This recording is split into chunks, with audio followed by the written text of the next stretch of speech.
What up, everybody? It's your man Playa T. That's me, doing it really big. You know, Mama, Luke's, you know, celebrities in hip-hop for breast cancer awareness. I'm right here with the legendary, you see him, Mr. Bow-Legged Lou of Full Force. How you doing, sir? I'm doing real good, man. You doing good, Playa T? I'm doing real well, man. Legends in the game, in my city, man. I had to come out, pay homage and show love, man. Yeah, man, you're a married man? Not, well, right? Yes, sir. And he's got a girlfriend. And yo, what's your girlfriend's name? Well, Tell me her name. Just tell me her name. Come on, man. We're on the camera. What's her name? you know what I mean? It's a couple different names, Bow-Legged Lou. Listen, I got a listen. It's Playa T. I got a girlfriend too. Her name is Baby. All right, and you know who you are, Baby. Playa T got so many women around here. It's crazy. And I smell something. You smell something? I smell.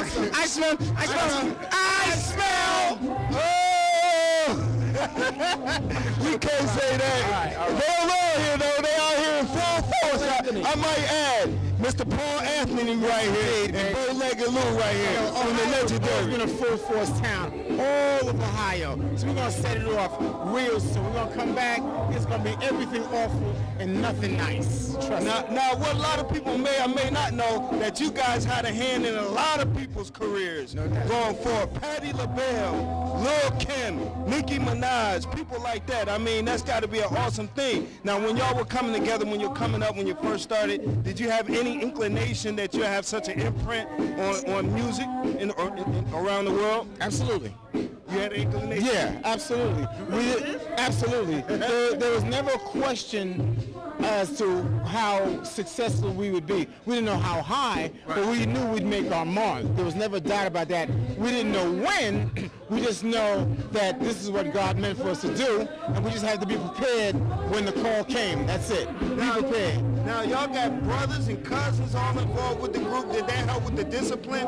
Sure. Well, the discipline came from our parents. Make no mistake about it. This wasn't an option. We had no choice. This is what we were meant to do. Mom and Pop said so. All of us, our cousins, Baby Jerry, Kurt, Shine, my brother B.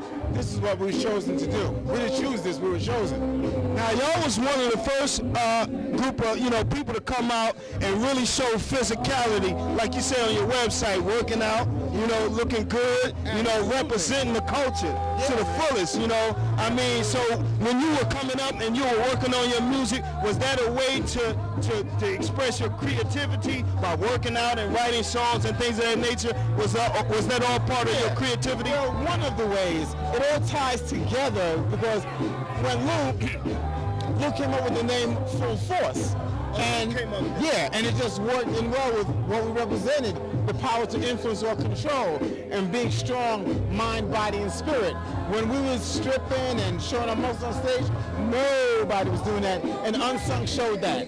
So we always had a way to try to make ourselves different, and that's what separates the extraordinary from the ordinary. Doing extra. We always did extra.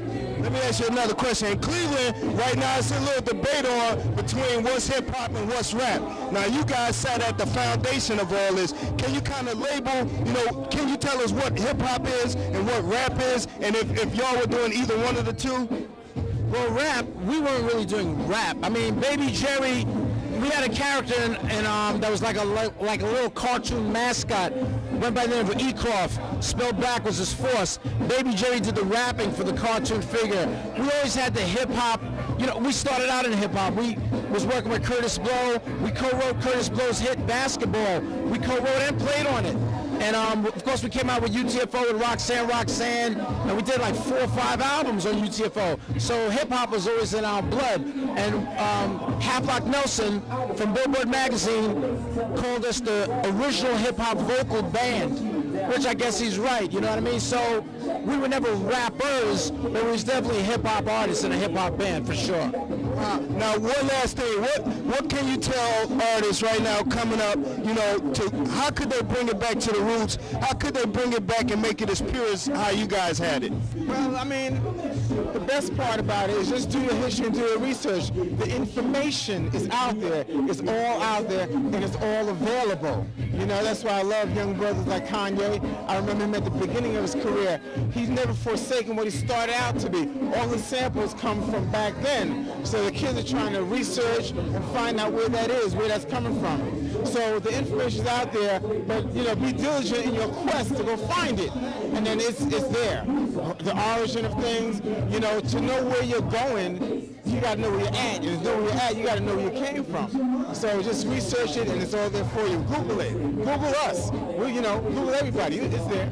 Real talk from Mr. Paul Anthony and Mr. Bo Legaloo. Full force, Playa T, that's me, baby. Oh. Yo, one more thing. We just want y'all to keep kicking some freaking ass.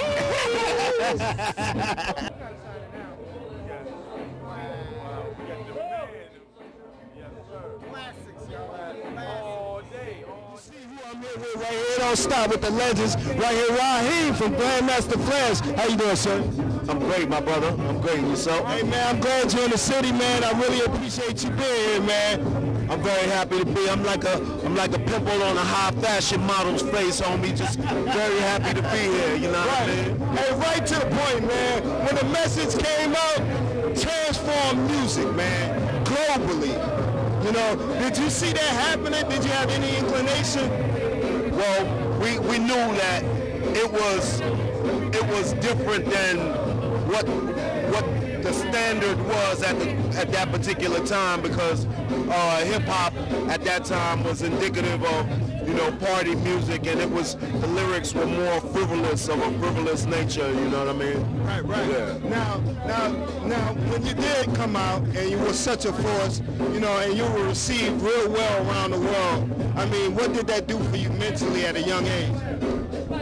It gave me the confidence as a young man, as a young black man in America, in a predominantly white male-dominated society, that I didn't have to follow the status quo and get a great education so I could get a good job and work for somebody for the rest of my life. I saw I had a different vision. I empowered myself and put myself in a position to where I created a job for myself. I created a life, a career for myself, you know what I mean? And I encourage all young people today, you know, getting a great education is cool, but a job should be used as a stepping stone to eventually financially empower you and put you in a position to where you don't have to work for anybody. I mean, at the end of the day, everybody can't be a boss, but then again, that's up to personal discretion. You know what I mean? If you feel like you want to be a boss, you can be a boss. You know what I mean? You just have to put yourself in that position. To be a part of this movement, Mama Luke, it's hip-hop's fight against breast cancer. October 16th, I went to New Jersey and I walked the walk with them, and I was with Kango, Grandmaster D, the Treacherous 3, Mike C from Fearless 4, come on, Freedom Williams, you know who he is, of course MDs. Anyway, just want to thank everyone for coming out, and so we're going to give you a performance right now, a little taster of what we're going to do on a bigger scale in Cleveland in May. How many DJs are out there? All right, so let's just quickly have our DJ meeting right now. Sometime between May 10th and May 12th, we're going to have an event called Turning the Tables on Breast Cancer at Sam Ash in Lyndhurst. So we're going to invite you to come out and turn on the tables, and we're going to have legendary DJs from New York also. We're going to have a great time. Where's Johnny O? Isn't Johnny O cheering this thing with me or what?